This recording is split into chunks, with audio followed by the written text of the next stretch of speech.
Years of your life can be destroyed by something small, one distraction, one urge, one moment of weakness. That's all it takes, and most people never realize it's happening. You say you want discipline, but late at night, you keep scrolling. You say you want to change, but the moment life gets uncomfortable, you escape, you delay, you avoid, you distract yourself. Then you wonder why your mind feels weak. So, let me ask you something uncomfortable. Why do you keep choosing habits that make you hate yourself later? Why does your motivation disappear the second things become difficult? And why are your emotions stronger than your decisions? Because that's the real problem. Most people are not controlled by logic. They're controlled by impulses. Temporary feelings decide permanent consequences. 1 hour of distraction becomes years of regret. 1 moment of comfort slowly turns into a lifestyle. And eventually, weakness becomes identity. That's why so many people feel mentally exhausted all the time. Not because life is impossible, but because they're constantly fighting themselves. They know what they should do, but they don't do it. They make promises to themselves, then break them a few hours later. And every time that happens, something dangerous begins to grow. Self-distrust. Because the more you ignore your own standards, the less your mind respects you. Read that again. The less your mind respects you. That's why discipline is not just about productivity. It's about self-respect, and the modern world knows exactly how to destroy it. Endless scrolling, cheap dopamine, constant distraction. Everything around you is designed to keep your mind overstimulated and emotionally weak, because distracted people are easier to control. And if you never learn to control your attention, something else always will. That's the brutal truth. The strongest people are not stronger because they feel motivated all the time. They're stronger because they stopped obeying every emotion. They learned how to act even when they didn't feel like it, even when it was uncomfortable, even when their mind begged them not to. Because real discipline begins the moment comfort stops making your decisions. And once you truly understand that, you start seeing your entire life differently. Because the real battle was never against the world. It was against the version of you that keeps choosing comfort over growth. And in the next part, you'll understand why your mind is addicted to comfort, even when comfort is quietly ruining your future. Your mind does not naturally want growth. It wants comfort. That's the truth most people spend years avoiding. You think you're struggling with discipline, but most of the time you're struggling with addiction to comfort. Watch what happens the moment something becomes difficult. You open your laptop to work, then somehow end up checking notifications. You tell yourself it'll only take a minute. Then an hour disappears, not because you're lazy, because your brain is searching for escape. And the dangerous part? Those thoughts sound reasonable. Take a break. You've done enough today. You can start tomorrow. That's how weakness survives.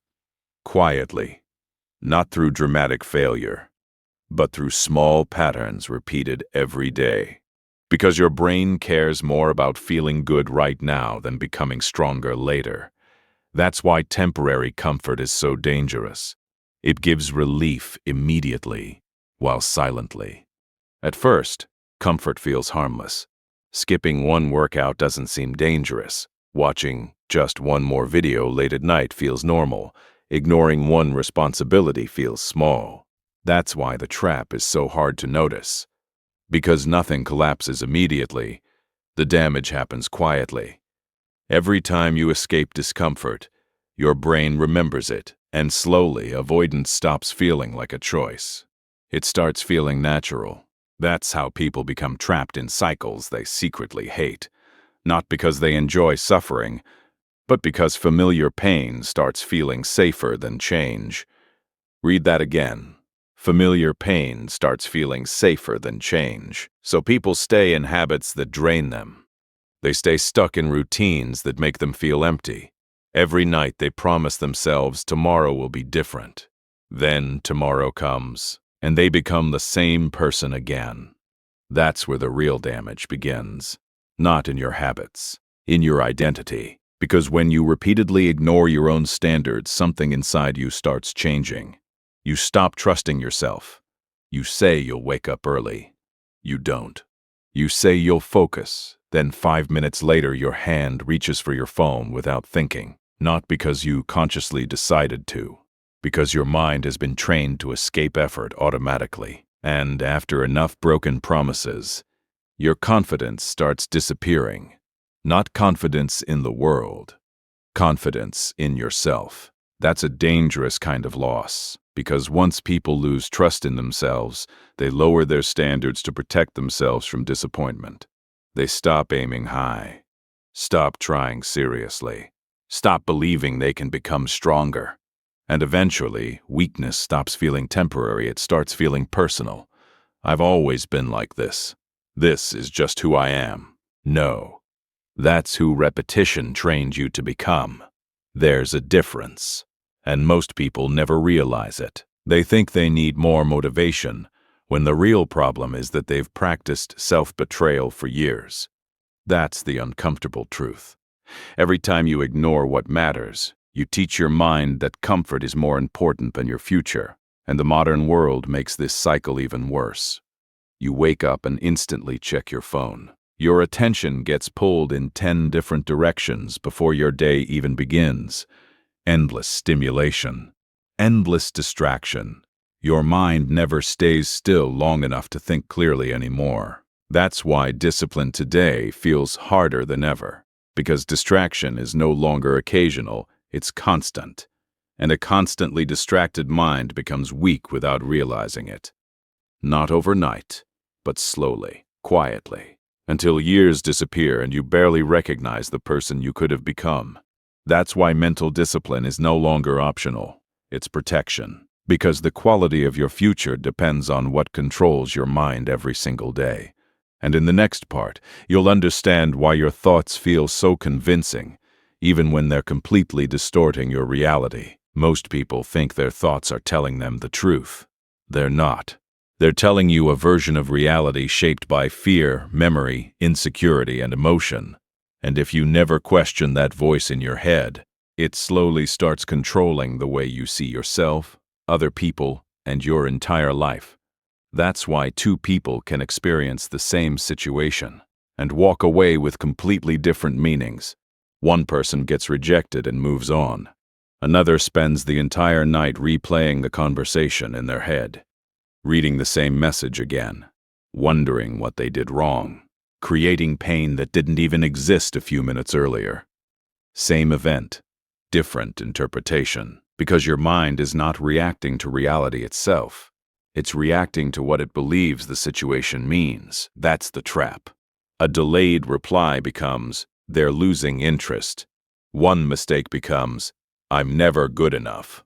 One awkward moment becomes, everyone noticed. Those thoughts feel convincing in the moment. That's why overthinking is so exhausting. You're not just experiencing reality anymore. You're fighting the meaning your mind keeps attaching to reality. And most of those meanings were built years ago. From embarrassment, rejection, failure, moments where you felt small and never fully recovered from it. So now your brain tries to protect you from feeling that pain again, but protection can become prison. Because eventually, your mind starts overprotecting you. It tells you not to take risks, not to speak honestly, not to trust too quickly, not to try too hard in case you fail again. And slowly, fear disguises itself as intelligence. You call it being realistic, thinking carefully, waiting for the right time. But many times it's fear quietly controlling your life from the background. That's the part most people never realize. They think they're thinking clearly, when they're actually reacting emotionally. A tired mind creates darker thoughts. An insecure mind searches for rejection. And a fearful mind can turn uncertainty into catastrophe within seconds. That's why your thoughts are not always truth. Sometimes they are unresolved fear repeating itself in a different form. Sometimes they are old emotional patterns trying to keep you small. And if you obey every thought automatically, You slowly start building your life around fear without noticing it. That's the real danger.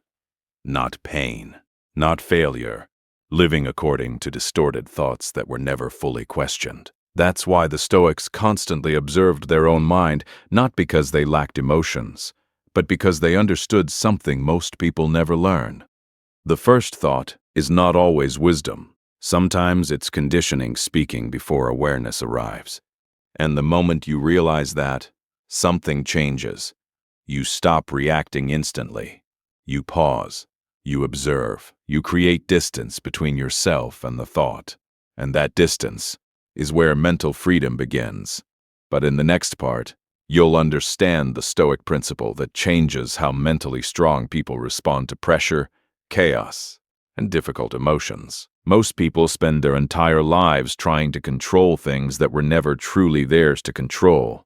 Other people's opinions, their reactions, their approval, the outcome, the future. And slowly, their peace becomes dependent on things that constantly change. That's why even small moments begin affecting them deeply. One ignored message ruins their mood. One bad day destroys their motivation. One rejection makes them question themselves. Not because the moment was powerful, but because their emotional stability was built on something fragile. That's the trap most people never notice. They try to force certainty out of an uncertain world, and then wonder why they constantly feel anxious. The Stoics understood something most people avoid admitting.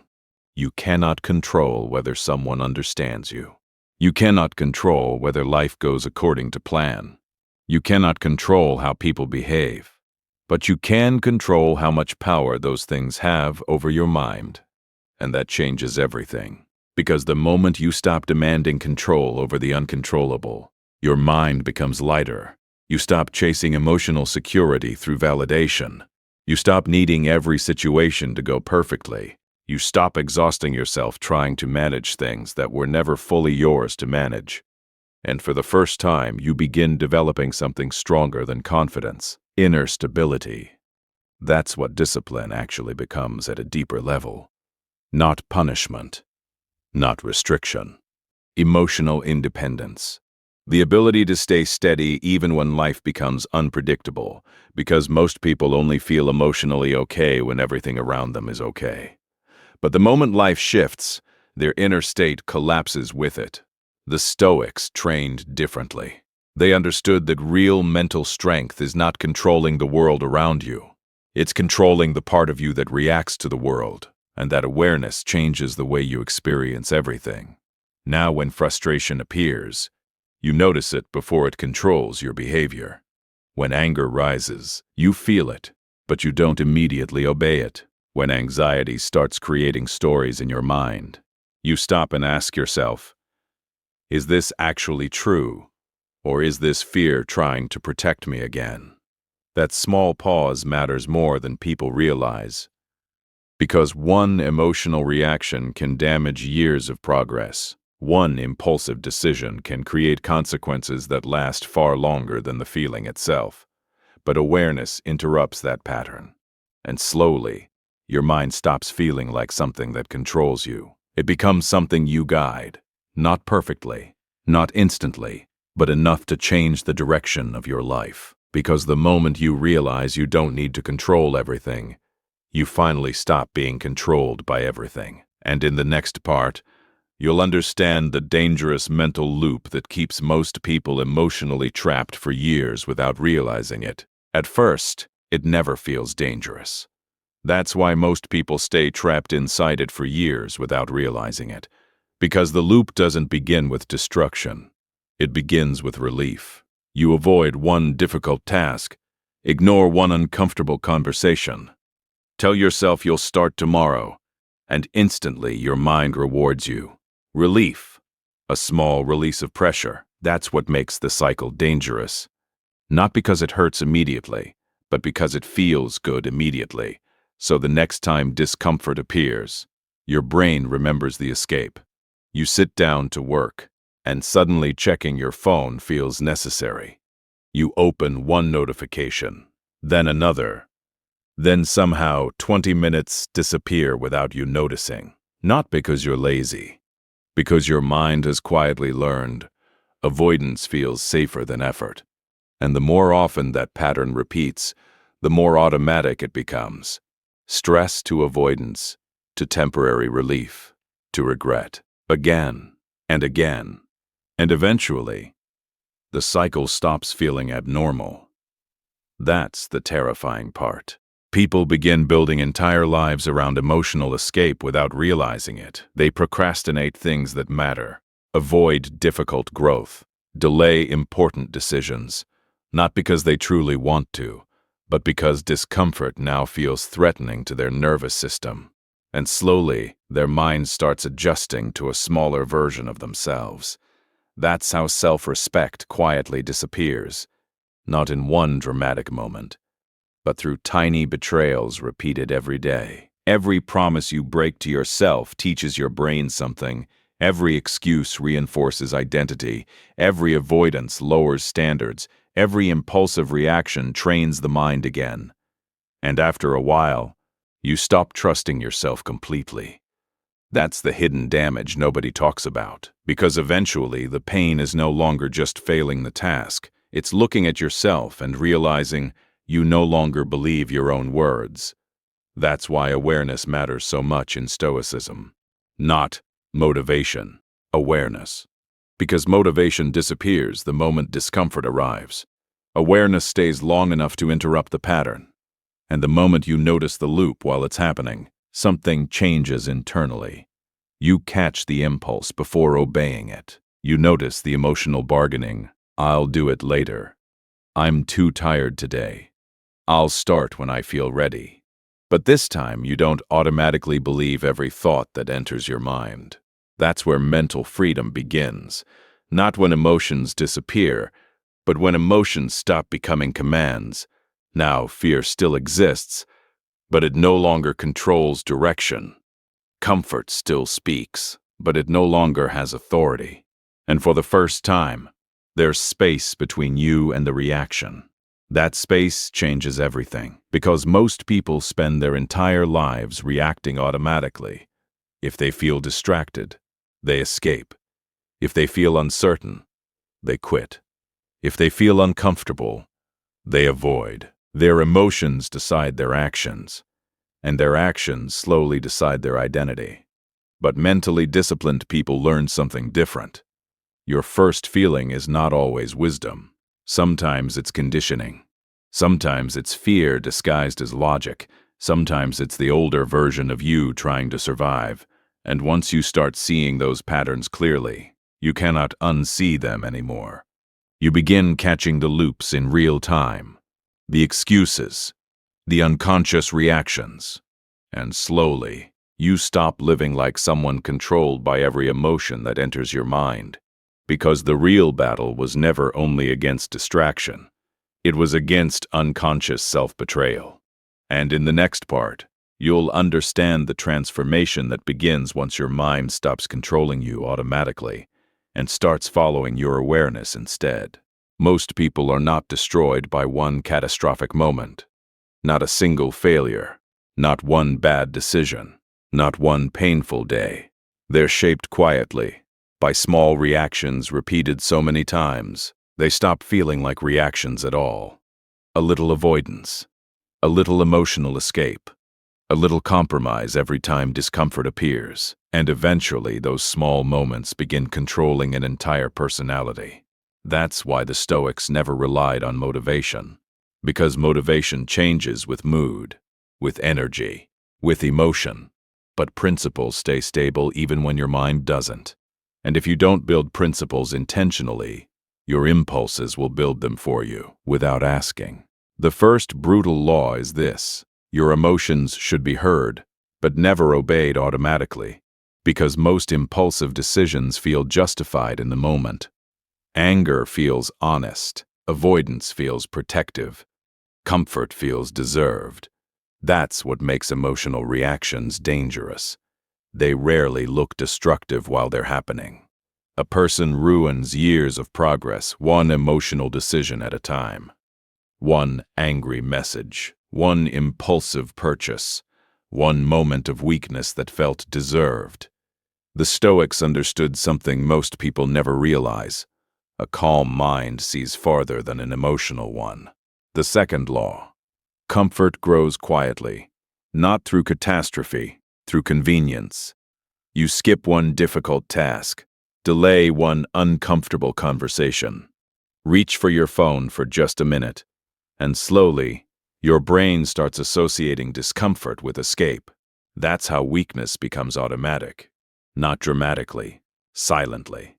Sometimes the strongest form of self-control is doing the thing your mind keeps trying to avoid, even when nobody sees it.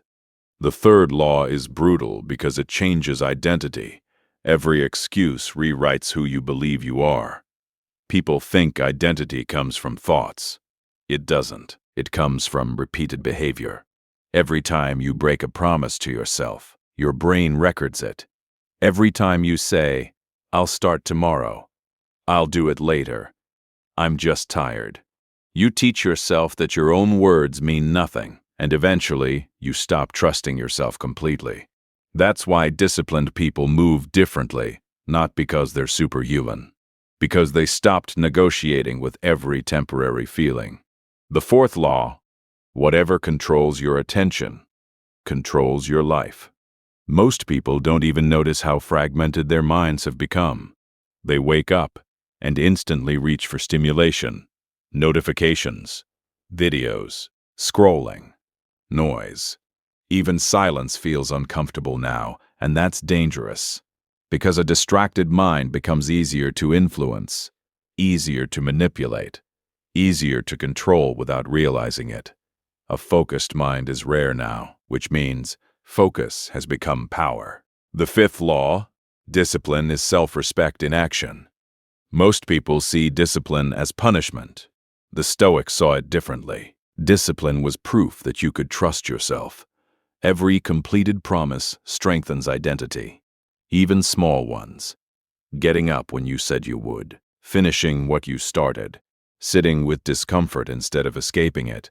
Those moments seem small, until you realize confidence is built from evidence, not affirmations. Evidence. The sixth law is uncomfortable. Your habits reveal what you truly worship. Not your goals, not your intentions, your habits. A person can talk endlessly about growth, while spending hours escaping reality every night. You can say you value peace, while feeding your mind constant chaos, and eventually, your actions expose what your words were hiding. That realization hurts, but it also creates freedom, because once you see the pattern clearly, you can finally change it consciously. The seventh law, peace is not something you find. It's something you train. Most people think peace comes from easy circumstances. The Stoics believed the opposite.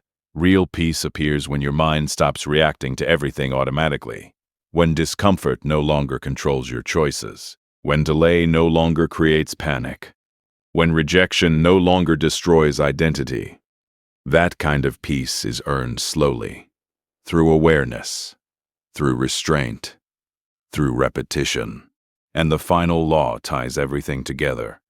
Awareness must become stronger than impulse. Because transformation does not happen when you suddenly become perfect. It happens the moment you begin noticing yourself clearly. The emotional bargaining, the excuses, the avoidance, the unconscious reactions, that awareness changes everything. Because once you can see the pattern while it's happening, you stop becoming trapped inside it. And for the first time in years, comfort is no longer authority. Your impulses are no longer the leader. You are. At some point, something begins to change, quietly. Not in a dramatic movie moment, not through one burst of motivation, not because you suddenly became fearless. The same life still exists around you. Stress still appears. Disappointment still happens. Your mind still tries to pull you back toward old patterns sometimes. But now, you notice it happening. And that changes everything. Because most people never truly observe themselves. They feel something and instantly obey it. A little anxiety becomes avoidance. A little discomfort becomes escape. A little sadness becomes surrender. That's how entire lives disappear. Not through one massive decision, but through unconscious reactions repeated for years. And for the first time, you begin interrupting them. There's a pause now, a small distance between the feeling and your response to it. That distance looks small from the outside, but internally, it changes everything. Because now anger doesn't immediately become action. Fear doesn't automatically become truth. Discomfort no longer decides your direction. You stop reacting to every emotion like it's an emergency. You stop treating every thought like a command. And slowly, your mind becomes quieter. Not because life became peaceful, because chaos no longer enters you as deeply as before. That's the part people misunderstand about mental strength. It's not loud. It's not aggressive. It doesn't need attention. Real strength is being able to remain steady inside situations that once controlled you completely. And maybe the biggest shift of all is this. You stop needing constant distraction just to avoid yourself. No endless scrolling to escape silence. No stimulation every second. No running from your own thoughts the moment life becomes uncomfortable. You can finally sit alone with your own mind without feeling trapped inside it. That's rare now, because most people are exhausted not from life itself, but from constantly escaping themselves. And eventually, you begin rebuilding something that was quietly damaged for years. Trust in yourself, not fake confidence, not motivational energy. Trust, because every time you pause instead of reacting, every time you stay instead of escaping, every time you keep a promise your old self would have broken, your mind starts receiving new evidence, evidence that you are changing. Not perfectly, not instantly, but truthfully. And that matters more than people realize. Because when a person loses trust in themselves, they become emotionally dependent on everything around them. Validation, comfort, distraction, approval, temporary pleasure, anything to avoid feeling unstable internally. But now, something inside you is becoming stronger, not louder. Stronger, you feel it in small moments. When your old habits almost pull you back, and don't. When discomfort appears, and you stay anyway. When fear speaks, and you no longer mistake it for truth. That is what transformation actually feels like. Not becoming a different person overnight. Becoming someone who is finally awake while their mind is trying to pull them unconscious again. And once you truly see those patterns clearly, it becomes impossible to completely lose yourself inside them ever again. Maybe that's the strangest part of all. Your life may still look almost exactly the same from the outside. Same room, same phone, same routine, same people texting you, same problems waiting for you tomorrow morning. But something inside you is no longer moving automatically, because before this, most of your decisions were happening before you were even aware of them. A feeling appeared, and your entire direction changed with it. Stress became distraction. Fear became delay. Discomfort became escape. And after enough years, those reactions stopped feeling temporary. They started feeling like personality. That's the terrifying part. A person slowly hands their life over to reactions, then calls it who they are. I've always been like this. This is just my personality. I can't help it. But most of the time, that isn't identity. It's conditioning repeated so many times it stopped feeling optional, and people spend years protecting patterns that are quietly destroying them. Not because they enjoy suffering, because familiarity feels safer than change. Even when that familiarity is making them miserable. That's why awareness matters so much. Not because it makes you perfect, because it interrupts unconscious living. For the first time, you begin catching yourself in the middle of the pattern. Halfway through reaching for distraction. Halfway through sabotaging your own focus. Halfway through convincing yourself to quit again. And suddenly, there's a pause. That pause looks insignificant, but your entire future is hidden inside it. Because for years, Your mind has been rehearsing the same version of you over and over again.